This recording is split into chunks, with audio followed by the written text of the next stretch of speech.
Alo, Labay bo'z. anu sotayni nima qilding? Buni adabini berib tushuntirib qo'ydim. Tez yo'qot. Uni orqasidan mentlar tushgan. Sallani ham kerak bo'lsa tortib ketadi. Buni nima qilaylik bo'z? Hindistonga yo'qotib yubor ularni. Xo'p. Xurshid, menga quloq sol. Mani bilasan-a? Agar men aytganimni qilmasang, o'ligingni itlarga yem qildiraman. Xo'p bo'ladi bo'z. Pasportingni tayyorla. Bunga bitta bilet olib berlaring. Qayerga? Hindistonga ketasan. Nimaga? Bo'z shunaqa dedi. Sher, vaziyatni hozir tushunyapsanmi? Xato qilishga haqqimiz yo'q edi. Lekin sen nima qilding? Pulxona.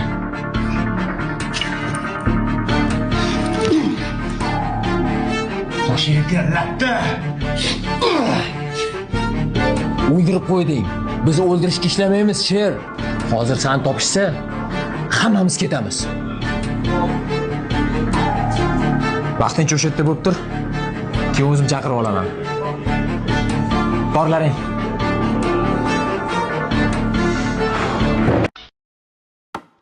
Samira salom aytdi.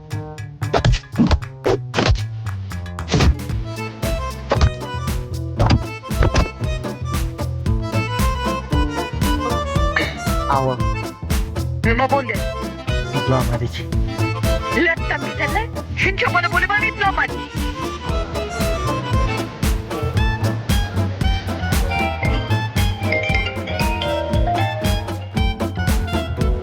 Xurshid, Labay bo'z.